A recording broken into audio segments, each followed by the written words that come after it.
to pray. There's no angels where I go, only pieces that are broken, scattered dreams across the floor. I'm home.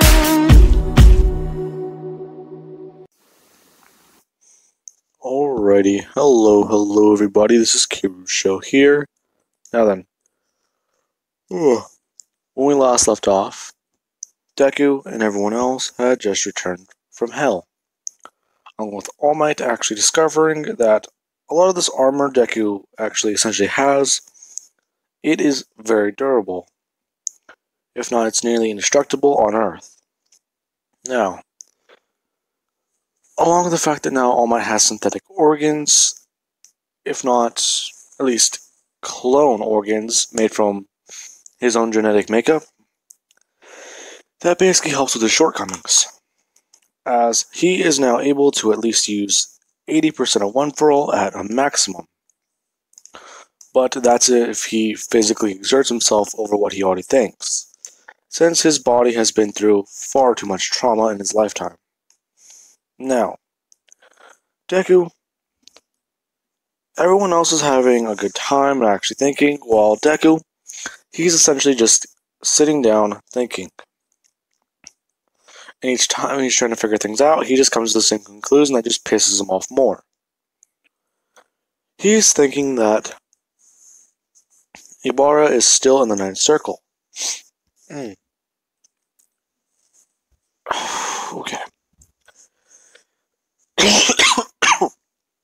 Oh, that hurts. Anyways, he's thinking that Ibarra might still be stuck in the Ninth Circle with all those demons. As he's thinking about this is whenever there is essentially a very loud commotion. Well, there's a commotion going on in the lab. People are saying that they need to turn on the news and actually figure out what's going on. As they do so, they would hear on the news that there is going to be a new way of the world works. As there is a demon talking, he is telling the news anchor that this is the way things have to be, as he proceeds to chop his head off, as it swiftly rolls out of frame. Now, as he does so, Ibarra actually walks in, or this demon possessing her, saying that, hello everybody. Anyways, as you see by my face or my appearance, I look human. But I will tell you, sadly that is not true, as she immediately creates a pair of black wings, saying that she possessed a human. In fact, it's very intriguing. This human herself made it to the Ninth Circle of Hell, but she made one fatal shortcoming. She fell for a little trick that I told her. She really believes every single thing I tell her. It was quite funny. In fact, this isn't even the only soul in this body. There were two, which is quite odd. I do believe humans only have one. As she immediately turns around, grabbing the reporter behind her, lifting her up in the air, asking, don't humans only carry one soul? As the reporter is pleading and begging for her life, Ibarra swiftly just flips her finger, snapping her neck.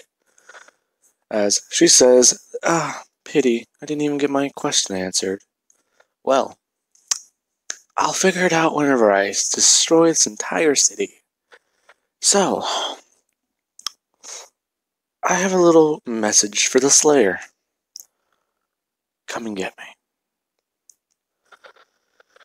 I know this is your beloved, but even then, this body is very boring sometimes. Although these quirks or these crown is annoying. I don't understand why she even has these. Although the short hair is a nice addition.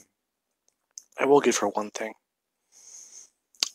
Very combat oriented this one was, I think. I'll have to figure that out. Anyways, as the camera immediately turns off.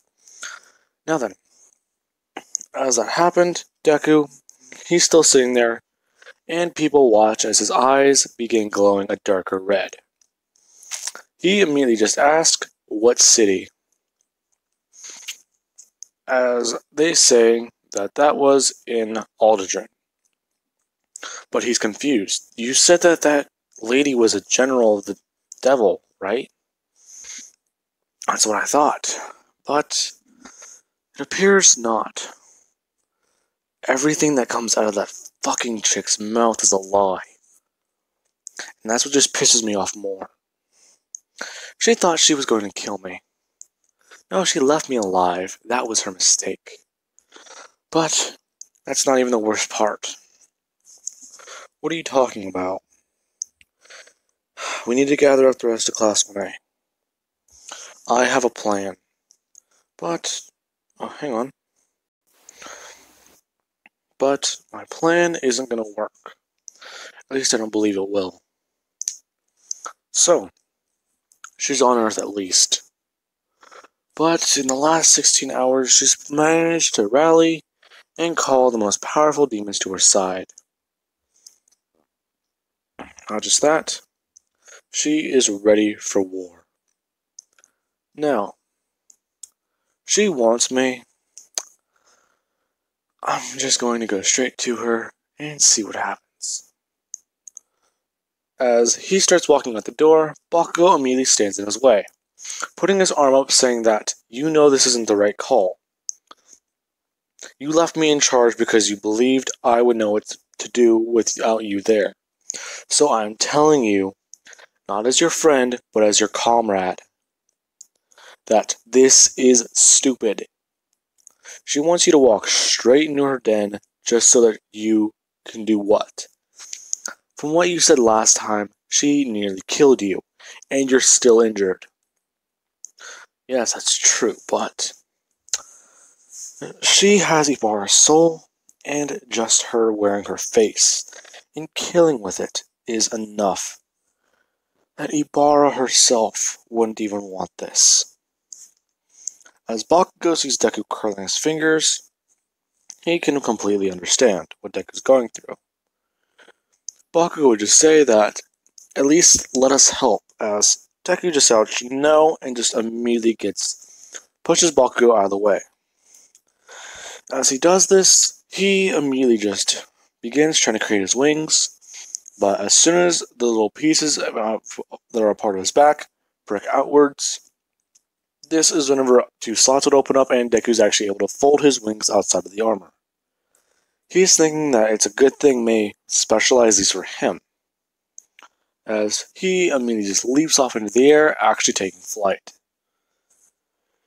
Now then, he's thinking that once he gets to Aldridge, things are going to get worse.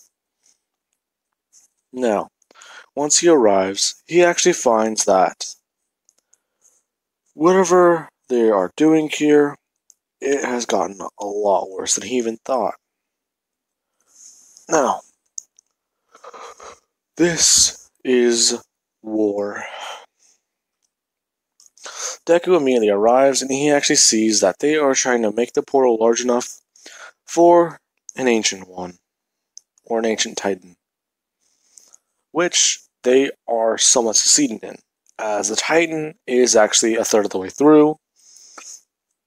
Deku immediately just runs in, actually grabbing it by the arm and beginning to rip and tear at it. As he actually does so, he's able to pull it off and actually swing it around, destroying the buildings nearby. As he does so, he just begins shouting for the fallen one, if not the fallen queen. As he arrives, this is whenever Deku immediately just says, "He doesn't understand what you are. I don't understand what you are. Last time we met, you claimed to be a general. Now you're a fallen angel. In fact, I want to say those wings are fake, but you might just be lying. Or is this finally a truth you are telling?" Ah, perceptive. Well, I will tell you one truth. I'm not lying when I said I was fallen. I just never said how so. So why did you actually fall? Well, God just thinks that you should love one another. However, What happens when an angel loves a demon? So that's what happened. Yes, it is so human. But even more tragically, I always thought and was preparing for a war to come. He sealed me away because he did not believe no war would ever happen. He wanted to just live. He, for some reason, lost his urge to conquer, to be greedy. He believed he found happiness, and he wanted it for himself. Sounds quite similar to your story. This is not at all anything like ours. Well, I do know one thing. How high do you have to fall from to kill a human? Let's find out, as she immediately just takes flight, and Deku is left there somewhat stunned. He immediately just thinks that this is going to piss him off a lot more. Because if that woman kills Ibarra, there is no force in the universe strong enough to stop what he is going to do to that woman's soul. Now then, as Deku says this, he immediately just creates his wings and starts flying upwards. As he does so, I don't know what to call this one, so I'm just going to call her Ibarra right now. Ibarra is actually flying as high as she can, trying to actually outrun Deku. As she gets above the clouds, Deku actually appears in front of her, saying that she's not going to escape him that easy. As she immediately tries to slash at Deku's chest with a sword, it actually breaks upon contact. This surprises Deku as he just thinks, I gotta thank May for that one. As he immediately cocks back his arm, as soon as he's about to bring it forward, he stops, and this is when Ibarra just laughs as she just starts falling.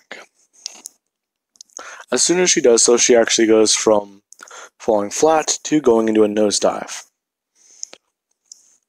As soon as she's doing this, Deku, he's trying to catch up as fast as possible, and before anything can happen, this is whenever a giant shadow just engulf Ibarra and actually disappear.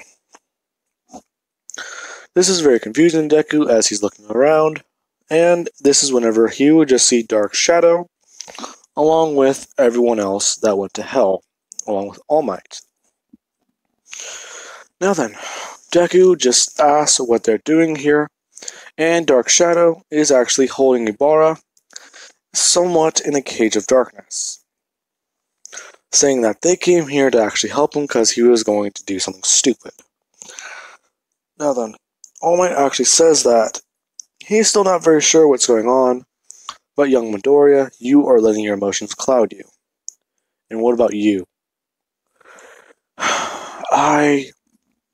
You told me that all the villains, if not you're fighting against that All For One guy pretty soon. He might be here. Have you not thought about this?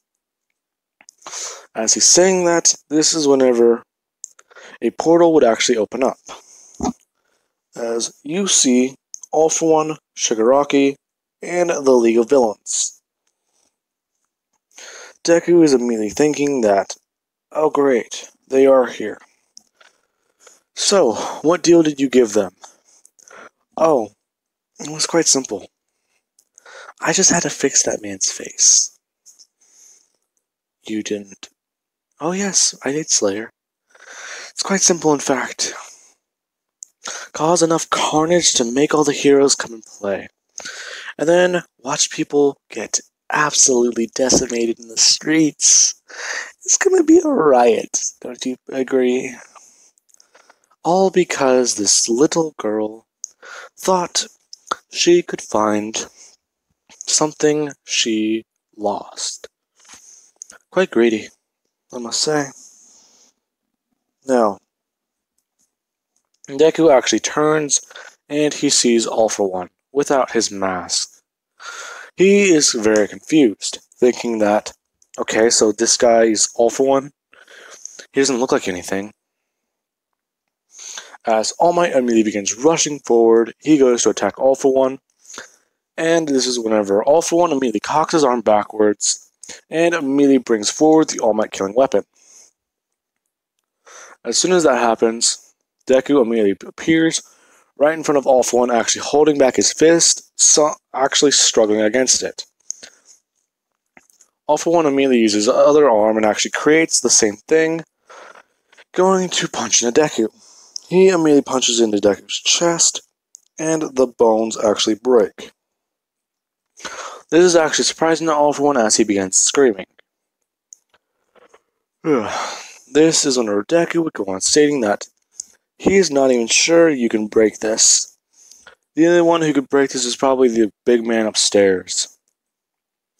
What do you mean, big man? Oh, I don't mean him.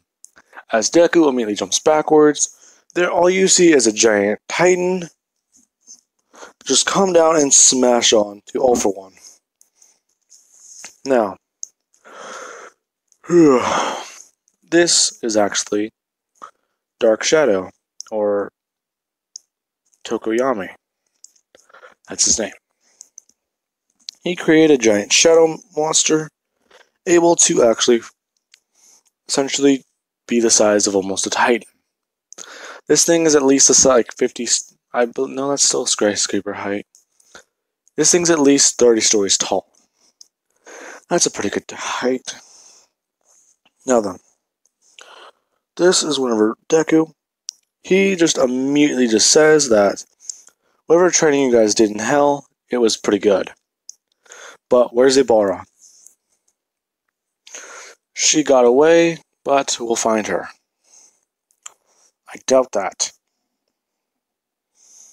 As Deku immediately just says that whatever is going on, they need to stop.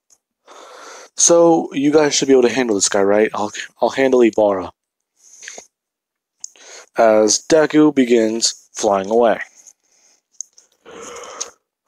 This is whenever everyone else, Mei, Momo, Kaminari, Ida, Bakugo, Jiro, Mina, Ochako, Todoroki, Shinsho, and Tokoyami would all begin facing off with All Might against All For One. Now, they are able to actually beat All For One after a very prolonged battle, with Bakugo actually using 100% of full cowling, and actually wrapping around not Dark Shadow.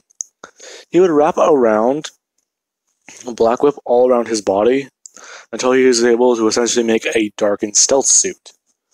Along with this, he is actually able to use explosive magic. So anytime he gets close, he can throw as much explosions as possible, and as soon as he comes backwards, he can just start chanting his magic words as All For One will begin to explode. Mei would be able to just use her adamantine weapons to cut and slice him All For One, as she would also be able to stretch them and actually use them very, very,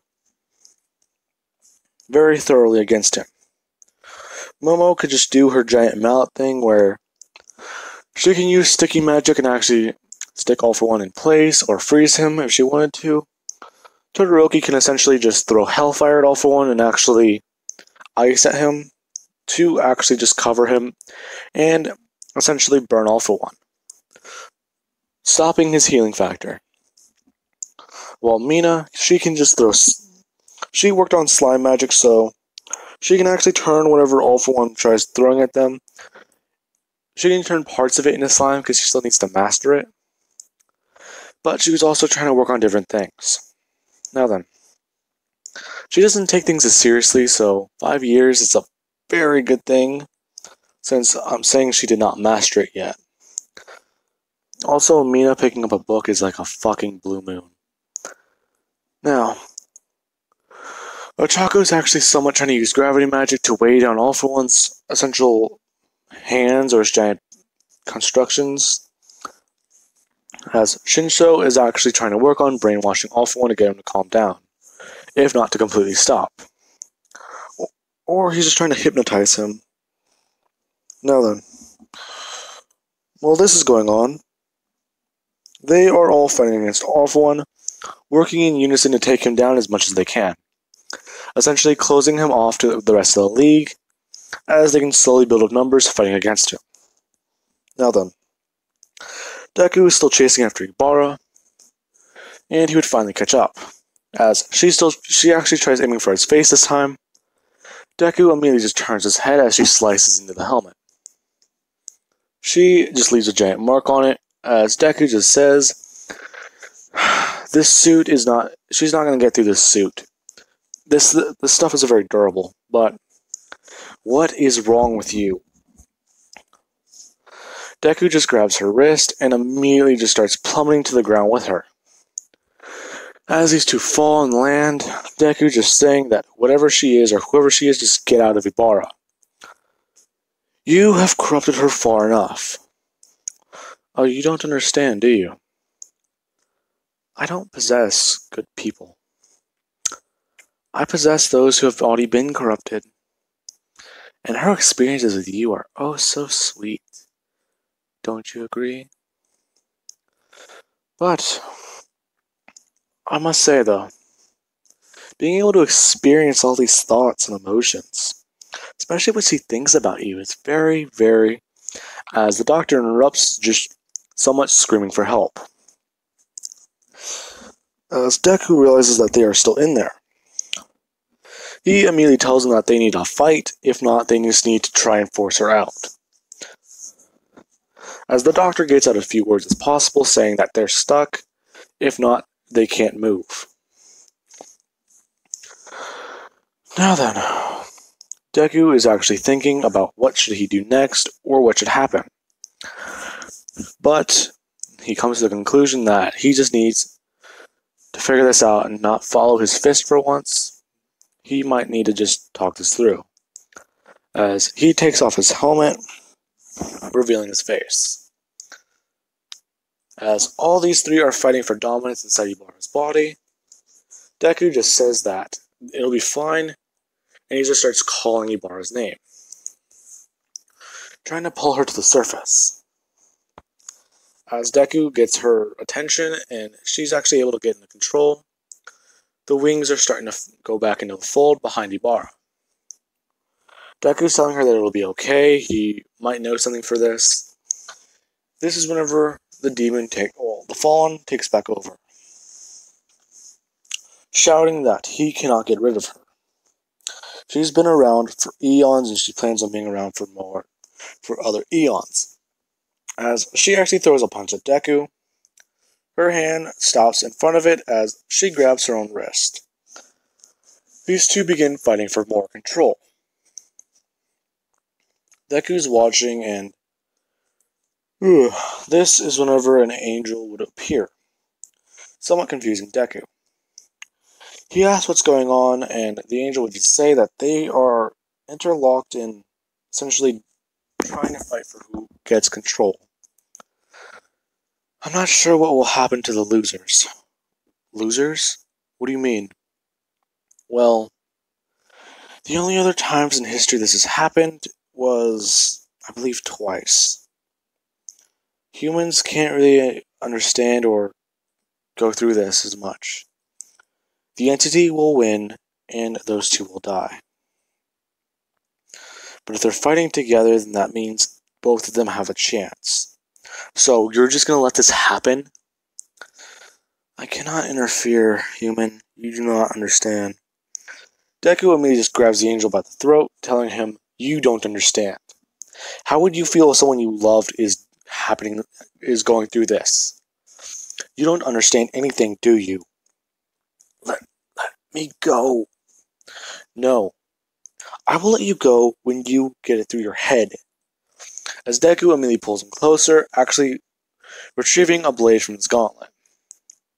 As it slowly comes out through his wrist, Deku's saying that, you know, if I lose her, I can make you a promise. As he immediately brings his blade behind him, actually putting it underneath his wing. I will let you know how it feels to lose something. In fact, I could start with this one, and whenever she dies, I can take the other one. What do you say? as another person appears.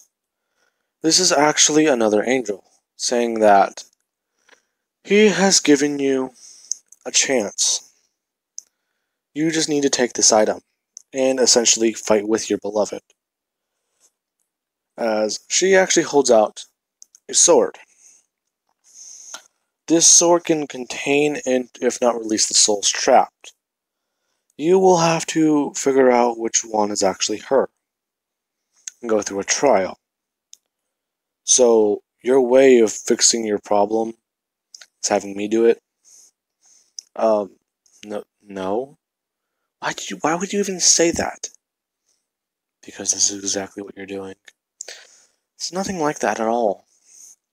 Now, Deku would actually take the sword, and he immediately just takes it and slashes it across Ibarra's forehead. As he does this, this is whenever these three would all just begin screaming in unison as the souls burst out of her body. Deku is looking at them, and he just sees very weird colors. Why are those... what? Human, they are essentially all mixing together. Essentially, the demon is trying to corrupt and taint their souls. But she knows every single detail about Ibarra. They all know things about each other now. So, you have to figure out who is who. You're kidding me, right? No? Okay, I shared information with Ibarra on what happened. So, as he picks up one of the souls, he immediately looks into it, seeing every single incident that has happened to him, up until now. Which is whenever he firmly believes that the others might be the fake. But he picks up another one, feeling every single emotion it's gone through. He feels love, he feels torment, and he feels anger, along with despair and hope. As this happens, Deku, he's not sure what to do. He picks up the third one. He finds resentment, anger, faith, hatred, and just rage. He is going through all these as he just says, can't he just force one into the body and see what happens? If not, put one in the body and see who pops out? No, that's not how this works. Okay then, how does it work? You must choose. And if I choose wrong, she dies. Is that what you're saying? Oh, that did not taste good. Listen, I cannot tell you which is which. I can't even interfere with this. As Deku immediately just puts the blade up to his cheek, saying he needs to shut up. So, he immediately just puts his hand out, reaching for one, touching it once again, actually feeling every emotion intensely, as he just hears this little one say, love and promise. You made a promise. Deku immediately thinks on it, and he puts the soul into Ibarra. As he does, Ibarra immediately gasps for air as she regains consciousness, as the wings disappear. Ibarra is even more confused, and this is whenever the angel would go on stating that he has done well. Her trial is over. What do you mean trial? Well, we must take these souls now. They both need to go to hell. Deku immediately extracts his blade, saying that the doctor may have killed herself, but that was your fuck up. Just because of that, she doesn't need to go to hell. As Deku just says, they can at least take the demon, but they're not taking the doctor. As they would just say they can't, Deku tosses the blade, saying that, well, now you must interfere. As they listen to Deku's request and take the demon back to hell. Now then, Deku would arrive back onto the battlefield with Ibarra after grabbing the soul of the doctor. Deku would then go back onto the battlefield as he sees everyone is somewhat okay, but they've defeated All For One. So he shouldn't interfere. As he holds Ibarra, he would land back on the battlefield, and he would see that they already got All For One in cuffs and taken into custody. All Might would walk up saying that this armor's pretty good, but he prefers the vintage stuff. He's not sure he's ready for a new look. But you all did well here today. I can give you that. So you may not even have to go through your licensing exam. Really? Oh, no. You still will have to go through that. I was just joking. Oh, come on. As everyone begins laughing, the news would just state that All For One is now defeated, along with what appeared to be those monsters. So, our number one hero is still number one, if not has a lot of new sidekicks. Along with the man in the armor, who, from what she could tell the demon saying, we're all running from him saying that it's the Doomslayer. Is that the name of our new hero? Well, we're just going to have to find out when we go back and go for interviews. Now then, that is where I'm leaving things off of, guys. I do hope you enjoyed the video.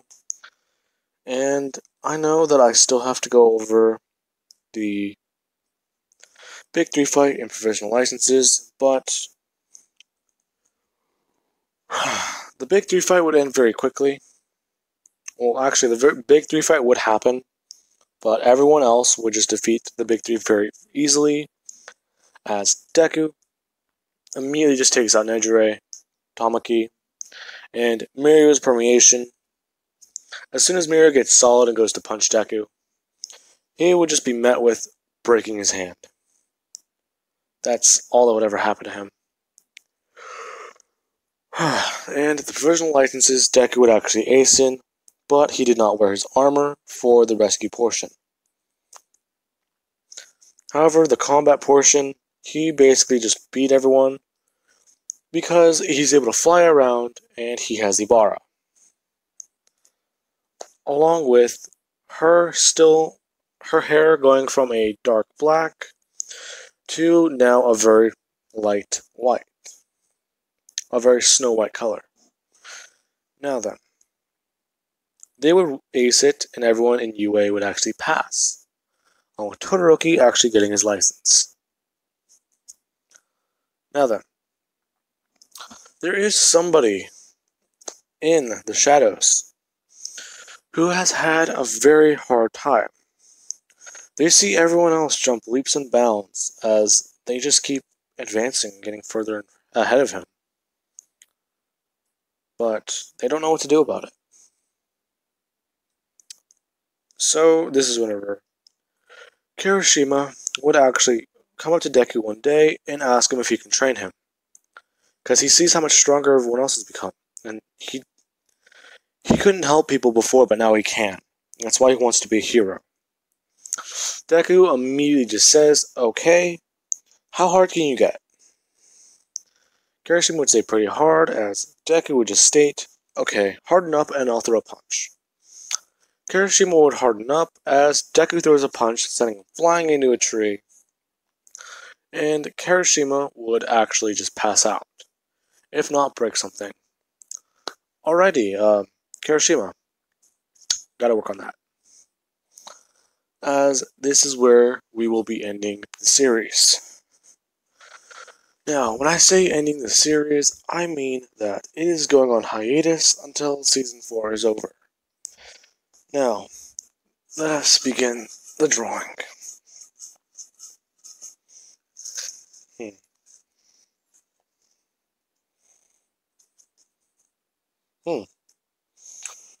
Okay.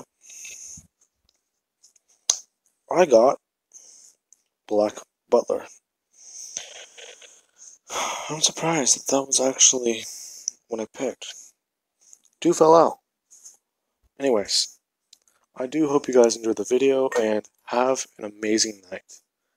Because I am actually not going to be able to... I do not believe I'll be able to upload until 11 o'clock at night tomorrow. So, just know that I'm actually gathering information and figuring things out until then. I hope you guys did enjoy the video and have an amazing night. Because this series is actually very fun to record and actually do. But I feel like with it being 24 episodes, some people may have lost interest. But I still wanted to put these out and put as much effort into them as I could. But just putting these series on hiatuses, twice in fact, got very annoying. So I may have lost some of my groove and mojo when doing it, after bringing them back. Because I do not like pausing a series. Now then, I do hope you guys enjoyed the video and have an amazing night. And if you have stuck around to this long, eggplant.